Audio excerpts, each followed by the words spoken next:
Welcome to part 3 of my ranking of the Monster Hunter monsters. My name's the Crimson Scythe, and last time we went over the monsters that I think are just barely out of the okay territory. They were monsters that I thought were meh and not that great to talk about. This time, we'll be going over the monsters that I think are pretty okay, not great, but not terrible. So, with all that being said, I'm not going to waste any more time, let's just jump right into it.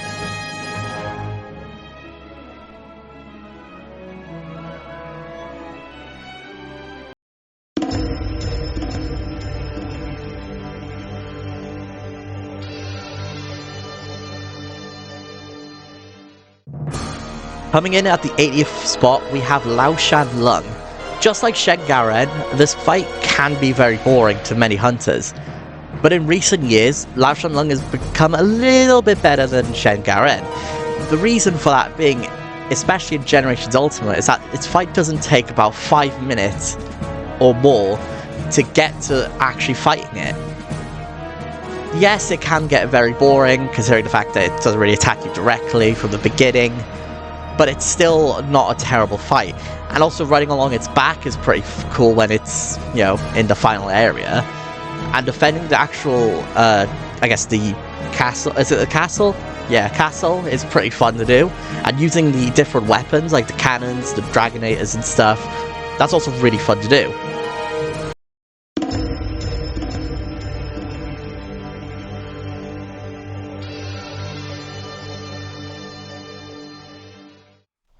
Next up is Great Izuchi. This is a monster that many people would believe to be very boring, much like other raptors. Instead, it actually pulls off what other raptors should have done in the first place, which is fight with its pack. Every raptor has a pack that it fights with, and the Great Izuchi utilizes it so well. Its fighting style is incredibly based upon combo attacks alongside its pack, where its pack will attack with its tails first, and then Great Izuchi will come in for the kill. This thing is incredible, and also it's one of my favorite looking early game monsters as well. It's incredible to see how a raptor such as this could get rid of the entire trope of boring raptor fights. This is a fight that keeps you on your feet, and it does a good job at doing so.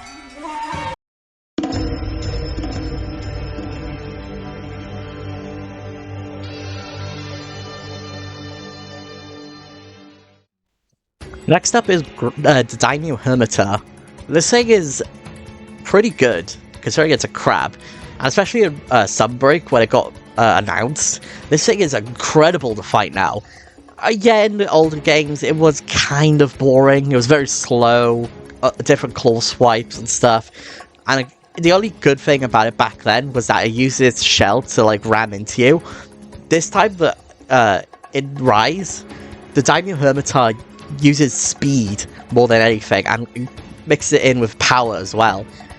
This thing is fun to fight in Rise, and I really enjoyed it, and it's a great addition to the roster of monsters that were introduced. Yeah, Daimyo Hermita is not perfect, but it's still a good fight nonetheless.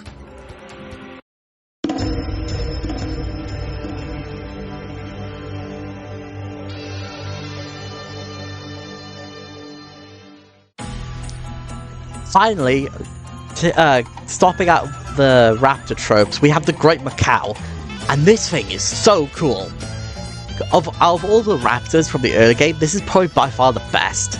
Even though Great Izuchi was very close, the Great Macaw is just 10 times better, in my opinion. Well, I say 10 times. It's not 10 times, it's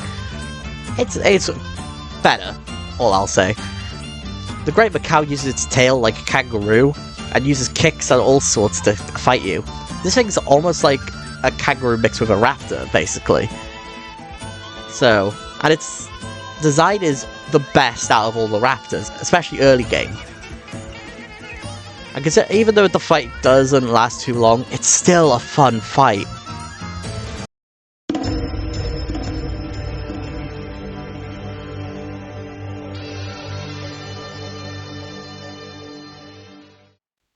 I love Tzitzi Yaku, especially when you find it just randomly when you're hunting another monster. This thing will flash any monster that's in its, sight, And it's so funny to have like a flying monster like Paolumu or Pink Rathian or Legiana just come in and get absolutely bodied by the flash of this thing. Other than that, Tzitzi-Yaku isn't like a necessary monster to fight in World. And I'm not surprised either. This monster isn't really that necessary, but it's a great addition, and I love it, and I love its design. It's also not an early game raptor, it's actually putting up a fight to you. And I just love it. There's no other way of saying it, it's so fun.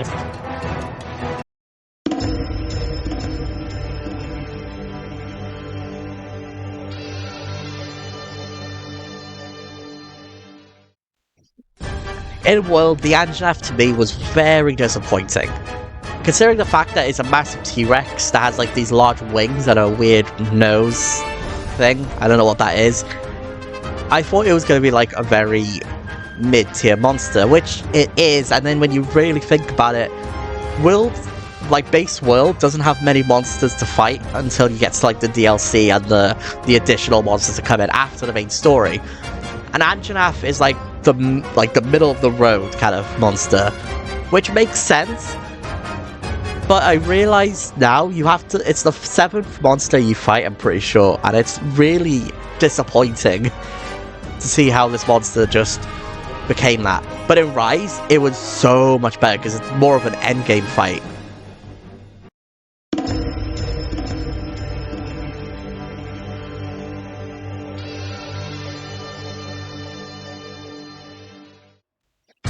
Many find Giganox to be the most infuriating monster in the entire franchise, but I personally think that Giganox is 10 times better than Khezu. Giganox is what Khezu should have been, a creepy monster but that actually has a fun fight. Khezu doesn't have that, so they had to make Giganox to actually make up for it. And I love Giganox. Yeah, sure, it's annoying to say the least, but at least it does some stuff better than Khezu. For once, it actually has a decent theme behind it, i.e. music, that is not just silence. While it is the cool concept behind Khezu, with Giganox, it doesn't work, so obviously they have to have something really creepy, and that piano in the background when they're fighting it is so fitting for Giganox. Not for other monsters though.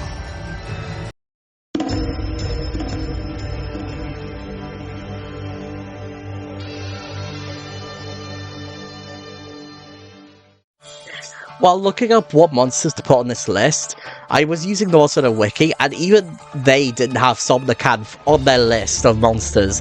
I don't know why Somnicanth got forgotten, but considering the fact that it's a Monster Wiki, you'd think it's like it would be on there, but it's not. I checked the whole Leviathan, list, and it wasn't on there. Which is weird because Somnicanth is really cool. It's a siren-like monster that uses sleep and like these kind of weird, like, purple...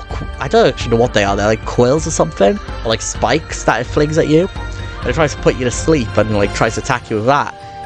And it's really cool to look at as well. It's actually one of the more...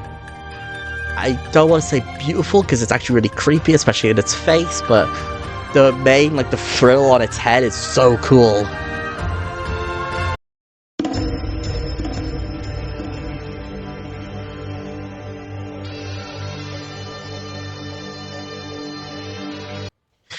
Darren Moren is a good siege fight. It's not the best thing in the world, and considering the fact you mostly have to use cannons and ballistas to actually fight it, unless you're walking on its back, it's actually pretty cool to fight. Yeah, its other, like, cousin, Genmoren, is also the same fight, which we'll basically be talking about next as well. But Darren Moren is just okay. It's not terrible. And considering the fact that it's a two-part fight, where in the first part you have to basically go on the boat and fight on the boat, and then when the boat capsizes and, gets thrown into sand and it breaks apart, you have to defend the city from a rampaging Darren Moren, and that's pretty cool.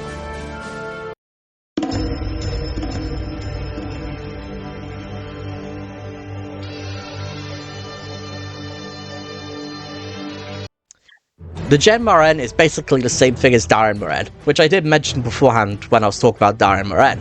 However, Gen Moren is a lot better designed in my opinion. This thing looks cooler, it actually has an idea of what it's meant to be, which is like this giant like sand whale gator thing with like large tusks, which is really cool. That's the only difference between Gen Moren and Darren Moren, is its design. And maybe like one attack with Darren Moren where it uses its like back spike that it shoots out from its like blowhole sort of thing. I don't know what that is, I don't know. But Gen Moren is, I think, a little bit better than Darren Moren. Considering the fact that Gen Moren is much more challenging to Darren Moren in my opinion, even though it's the same fight, I think Gen Moren is just more challenging.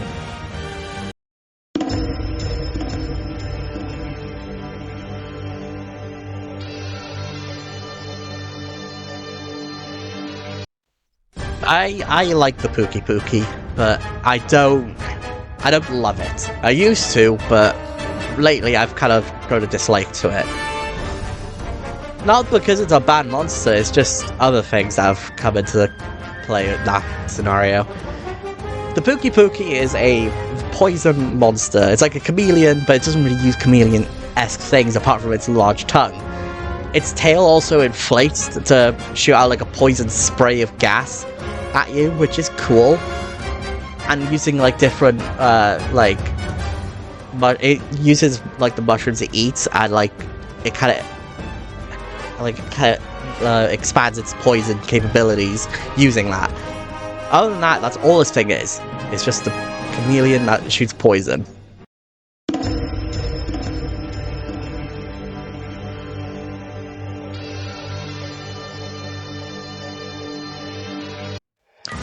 Barioth is okay. It's not like the worst thing in the world, I just don't really find it that memorable. It is also really annoying in my opinion. The hitboxes on Barioth are so out there, and it's especially that tail swipe, that move just infuriates me, and it uses it constantly. I do like how in World it got a new attack where it slammed its tusks down into the ground, trying to slam into you.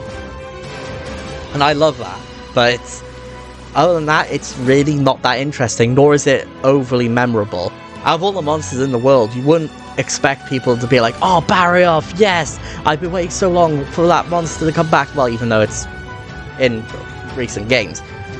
But other than that, it's just boring, in my opinion.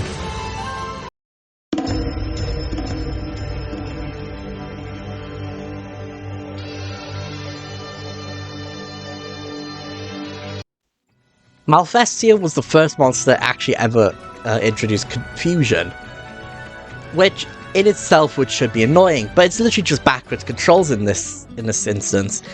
And Malfestio is a really cool designed monster. It's an owl that's covered in like this golden powder with the blue fur of feathers on its body, and it's so cool. Other than that, Malfestio hasn't got much else going for it. It's a decent monster with a decent design, and its enraged state is pretty cool, where the ears perk up and the red kind of comes in, and it's overall pretty cool. The only thing that puts it down is the confusion, which can get really annoying and really tedious. Other than that, it's pretty decent.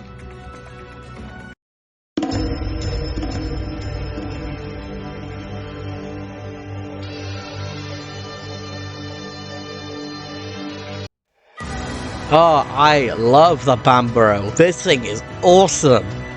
Even though it's an early game monster in Iceborne, it's still such a cool monster to have. An elk-like monster with giant horns that uses it to like dig up, uproot the trees around it, and use the ground and rocks to use as weapons like that it throws at you. It's really cool. However, the Bamboro isn't all that powerful, which is why it's so low.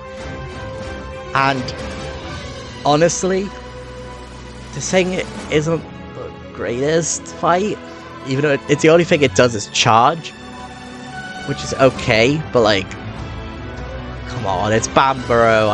You can't not love this thing.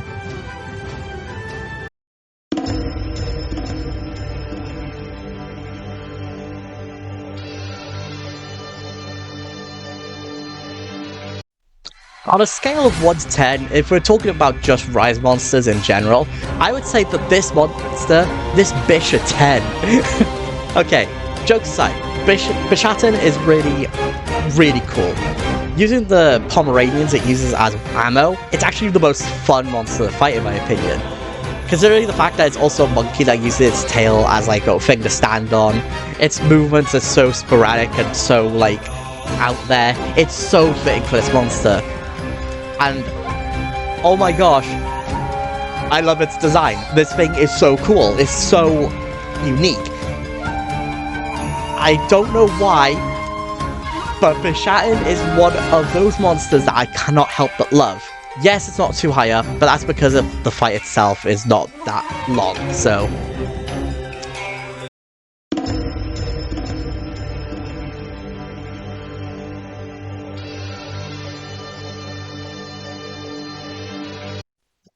I am so hoping that when Wilds comes out, that Najarala comes back in this game. Because if it does, that'd be so cool to see Najarala and see how it will look in like the new game style. Najarala is one of those monsters that is so unique, considering the fact that it's the only like large monster snake wyvern, and considering the fact that it has a really unique like physical like appearance and like different abilities that compared to other monsters, which is the sound-based abilities, using the scales on its body to produce sound waves that burst open its scales that it throws from its tail. It's a really fun fight, and even though, and people are going to say, from my other video, yes, it has paralysis, but in this instance, I'm okay with it, because Najarala doesn't really use it that much.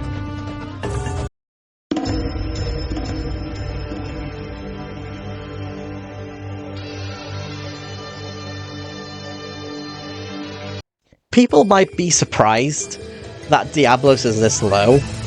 I just find Diablos a bit repetitive. And of course I'm going to say repetitive, yes, it's the same thing every game, of course. But the fact that it gets put into every game kind of makes no sense to me. Like, why Diablos of all things? Why can't it be Monoblos? Monoblos is so much better than Diablos, in my opinion. I will see Monoblos much later, but all that aside, Diablos is cool. It's an okay fight, in my opinion. I prefer Monoblos' fight, even though it's very similar. Diablos, to me, just... I don't know, I see it all the time. I'm like, okay, can we have, like, Monoblos, please? Maybe I'm just biased to Monoblos. I don't know. It's alright. Diablos is okay.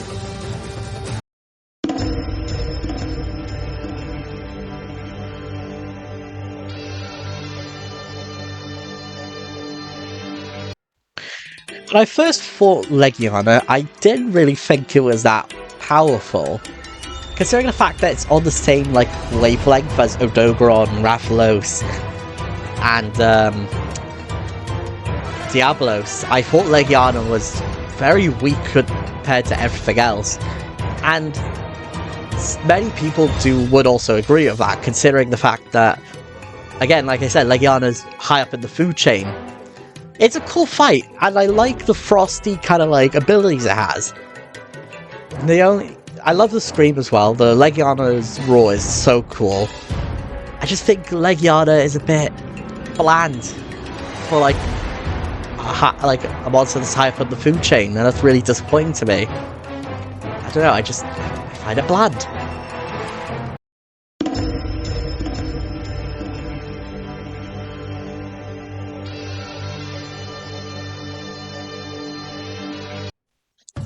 The Rathian is your typical wyvern. A monster that has 2 legs and has 2 wings, and it spits fire and has poison. That is a wyvern for you. And I like Rathian, I do. I just find it a little bit annoying. That tail swipe that has, or the tail flip, should I say, is super annoying. Though when you cut off its tail, it's pretty easy to avoid at that point. It's just that Rathian in itself, to me, is a very meh monster. It's okay in design. Love its design. It's okay to fight. It's just very bland. Much like Legiana, it is so bland, and a little disappointing, in my opinion.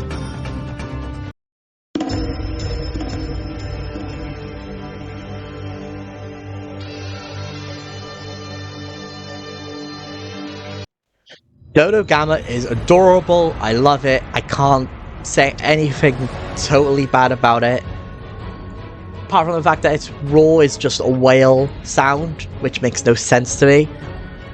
Although, I say that, maybe it does make sense. I don't know. I personally don't know if it makes sense or not, but other than that, Dodo Gamma just doesn't have anything bad to say about it. And it's so cute. Especially if any of you've watched, like, Rage Gaming videos, video on, like, the mods from World. One of the ones they did was a tiny Dodo Gamma. And I love tiny monsters. Like, Tiny Gamma to me is just adorable.